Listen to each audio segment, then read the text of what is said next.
In January 1945, Holzheim became part of the Ardennes front, where fighting forces were under immense pressure, both tactically and physically. Harsh winter conditions, limited visibility, and prolonged exhaustion turned every encounter into a high-risk gamble. Within that context, a situation occurred that to this day is often cited as a rare example of how human psychology can alter the course of a battlefield. First Sergeant Leonard Funk. As he rounded the corner of a rural farmhouse, the scene before him would have stopped any soldier cold. Roughly 90 German troops were gathered in the yard. Some had weapons ready, others were collecting rifles from a pile of equipment. Directly in front of them, 4 American soldiers under Funk's command were kneeling on the snow hands placed behind their heads, a familiar posture in moments of complete domination. Within seconds, a German officer stepped forward, leveled an MP-40 submachine gun straight at Funk, and issued an order in German. Even without understanding every word, the message needed no translation. The situation had surpassed any tactical advantage, and the usual choice now was only one.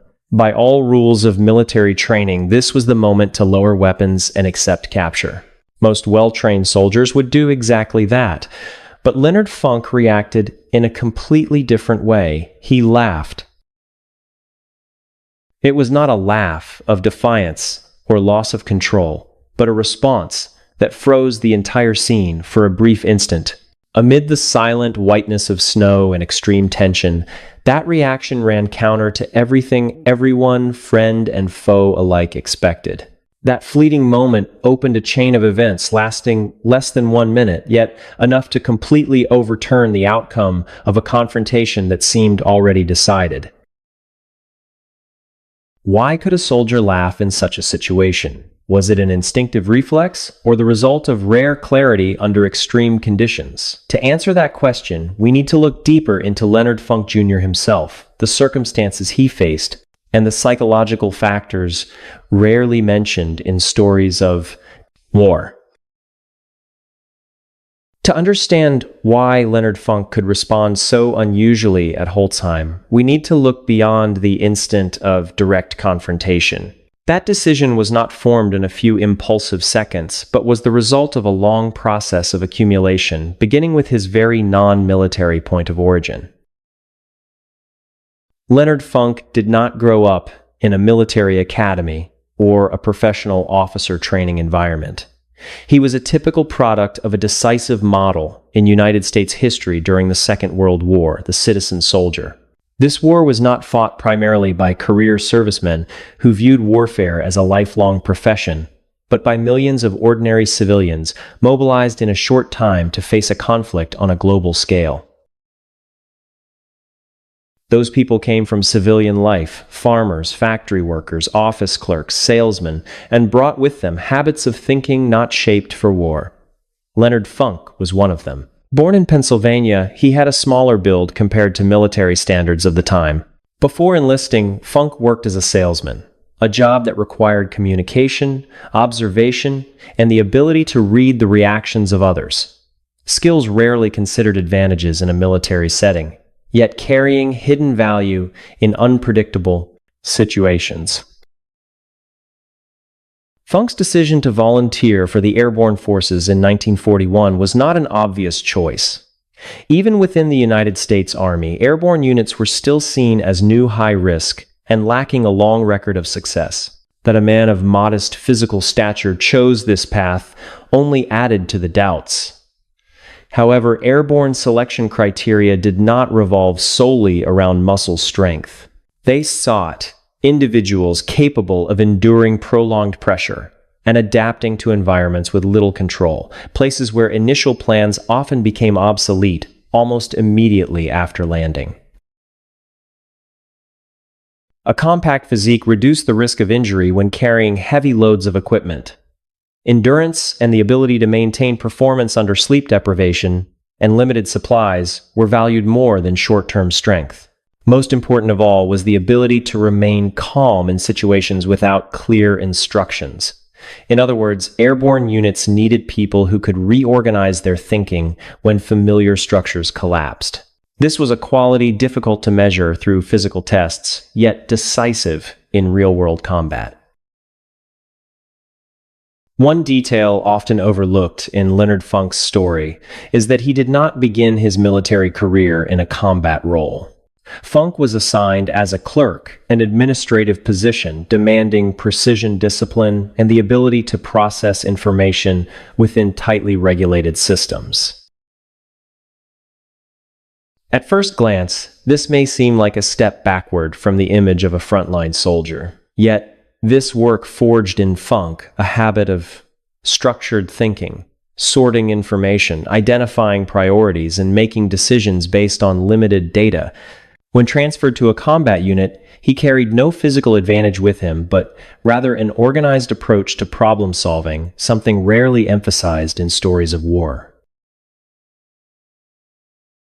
On the battlefield, these skills manifested as the ability to quickly judge which elements of a situation were critical and which details could be ignored.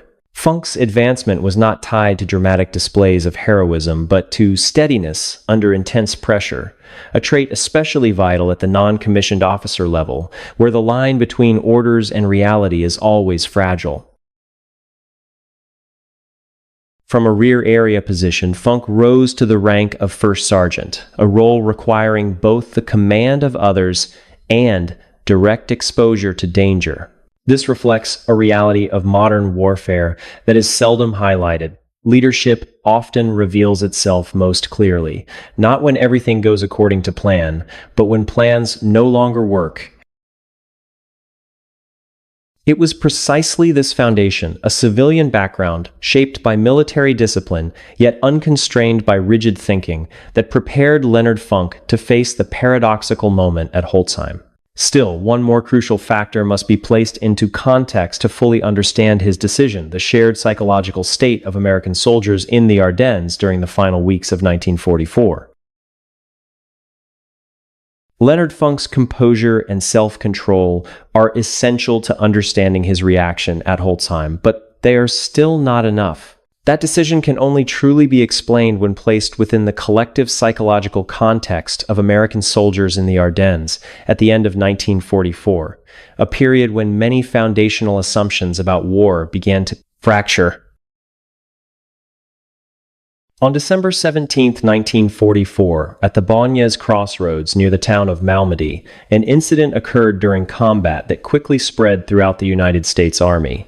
Soldiers captured in that situation were not treated according to the standards traditionally expected for prisoners of war. Information about the event appeared not only in newspapers but also circulated through unit reports, eyewitness accounts, and internal military channels. What mattered most was not the specific details of the incident, but the systemic psychological impact it created.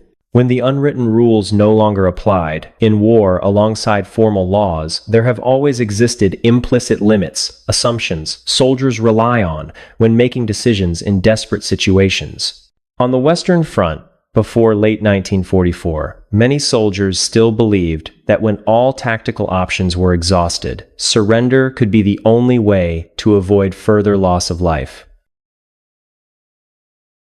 The event at Malmedy placed that belief under serious question. It did not completely eliminate the possibility of surrender, but it altered how soldiers assessed the risks associated with that choice. When an assumption once viewed as a safe last option became uncertain, the entire scale of decision-making was forced to shift. A shift in risk assessment. For many American soldiers in the Ardennes, Malmedy was no longer a distant or isolated story. It became a reminder that in the chaos of war, a choice that is right in an absolute sense does not always exist. In that context, overwhelming situations compelled soldiers to confront harder questions. Did following the familiar script still lead to predictable outcomes? Did waiting for the fighting to end truly mean safety? This uncertainty changed how many soldiers approached the idea of surrender. It was no longer seen as a clear endpoint to conflict, but as a temporary state filled with factors beyond personal control.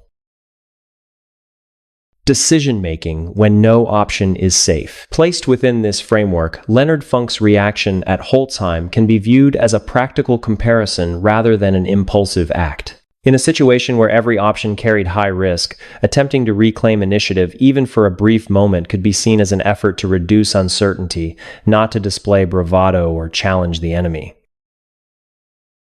Funk's laughter, therefore, did not necessarily reflect disregard for danger. From a psychological perspective, it can be understood as a sign of a mental state that had moved beyond the initial shock, one in which the soldier was no longer governed entirely by fear of the worst outcome, but focused instead on acting within the remaining scope of control.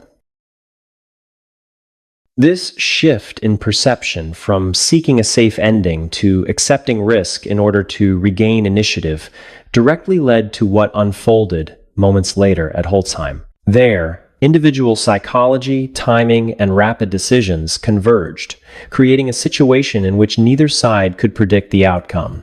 In many military texts, war is often described as a calculation troop: numbers, firepower, position, supply. Applied to Holzheim, that logic seems straightforward. One soldier facing a force many times larger has no realistic chance. But battlefield reality, especially during the final phase of the Ardennes front, rarely operates by logic alone.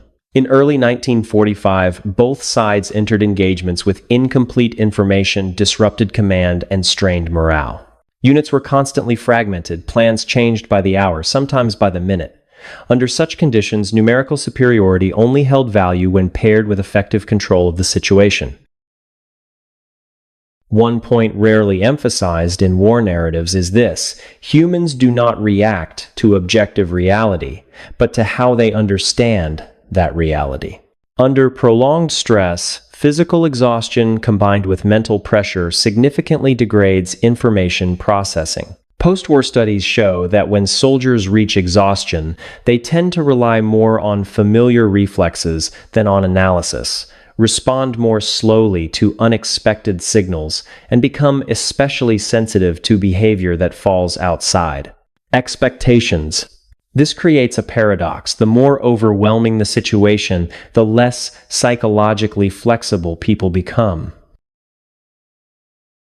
In such circumstances, an immaterial factor like unexpected behavior can generate an impact far greater than the action itself. Not because it is stronger, but because it forces the opponent to pause and ask, what is happening, instead of continuing on inertia. At Holzheim, Leonard Funk did not face a perfectly organized force operating with absolute initiative. He faced human beings exhausted, tense, and functioning on assumptions shaped by hundreds of prior encounters. That gap between objective reality and human perception created a small opening. And in war, sometimes a single opening like that is enough to alter everything that follows. The next part will return to the exact moment when that opening appeared, where a reaction seemingly unrelated to tactics became the factor that determined the rhythm of 45 seconds at Holzheim. Returning to Holzheim, to the moment Leonard Funk faced the German officer directly, if viewed purely through basic military factors, numbers, position, firepower, the outcome seemed already decided. In situations like this, most encounters end not with a firefight, but with one side losing all initiative. What stands out is that in that instant, Funk did not act rashly. He did not attempt immediate resistance, nor did he display panic. Instead, his first reaction was something that disrupted the shared psychological rhythm of the moment: laughter. In psychology, people tend to process danger through familiar patterns. The German officer at that moment was operating under a clear chain of assumptions. Overwhelming superiority would lead to swift compliance. This allowed him to focus on controlling the larger group behind him rather than worrying about Funk as an individual. Funk's reaction ran completely counter to that chain of assumptions. It was not an open challenge, but it also did not confirm surrender. That very state of ambiguity forced the opponent to pause and reassess. Was there a factor not yet seen? Was there a risk of ambush or tactical misinterpretation? In war, moments like these are often brief, yet highly consequential. They slow decision-making that normally unfolds by reflex and create a gap in the tempo of action. Funk possessed no superior material advantage. What he had was the ability to recognize the instant, when the opponent had not yet re-stabilized his understanding of the situation.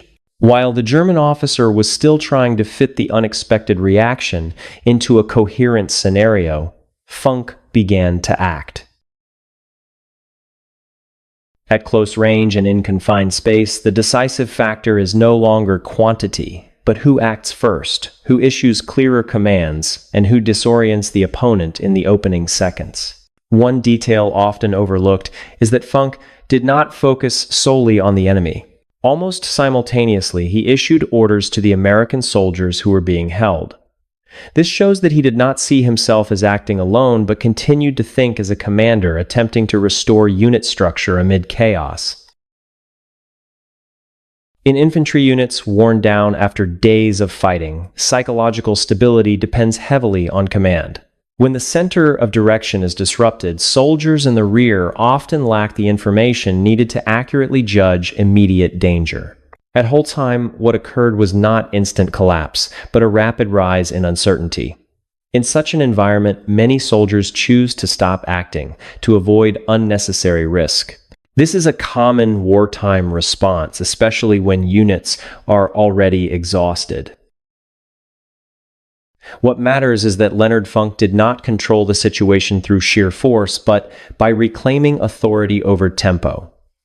Once the tempo belonged to him, the remainder of the sequence became almost inevitable. 45 seconds were not a heroic epic, but a lesson in perception. Stripped of emotion, the 45 seconds at Holzheim are not a story of an extraordinary individual surpassing human limits. They are a rare example of how, under extreme conditions, a well-timed reaction can alter how the opponent perceives the entire situation. Leonard Funk did not prevail because he was stronger, but because he understood that in war, material superiority only functions when paired with psychological certainty. When that certainty is broken, even overwhelming advantage can become fragile. From this point, Funk's story begins to shift from a brief moment of combat toward a larger question, what happens after war, to a person who has made decisions like these, and what do those choices reveal about the meaning of courage in peacetime?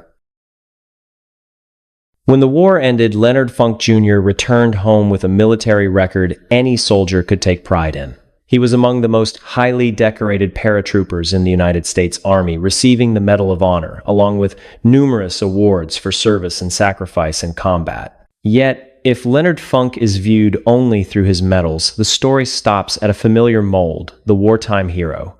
What is more revealing lies in what he chose after the guns fell silent.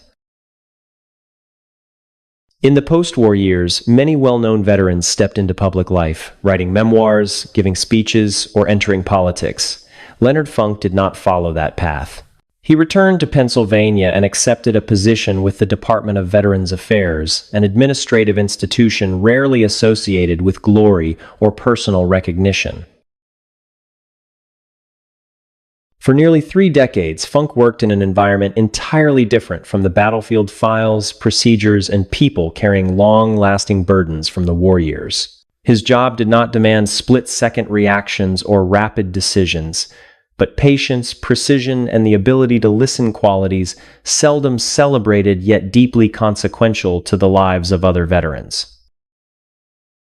From the outside, such work may appear monotonous, but placed in the post-war context, it reflects a deliberate choice. Rather than preserving the image of a hero, Funk accepted a role within a support system, one where results were not immediate and where there was no audience to witness the effort.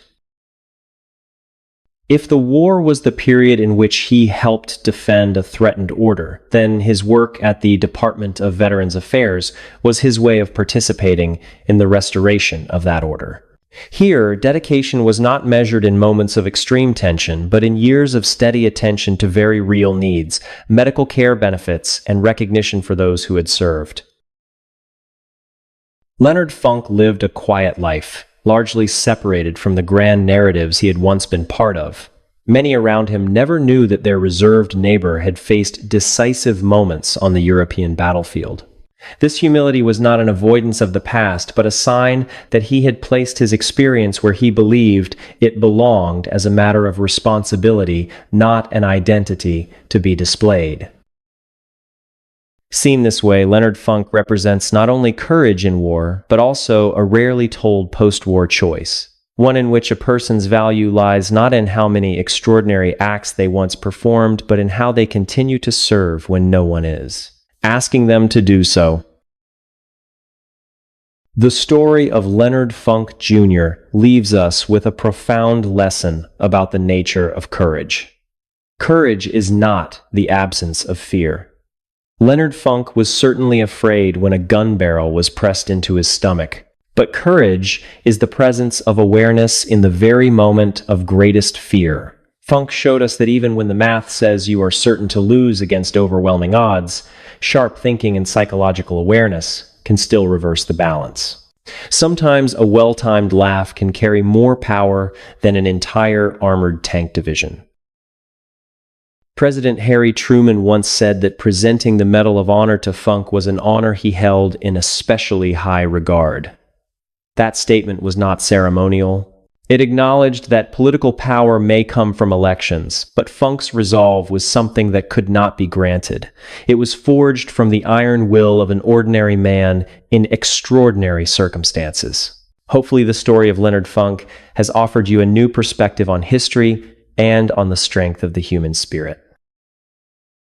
What do you think about Leonard Funk's reaction? Was that laughter a pure survival instinct or a brilliant tactical move he had already calculated in advance?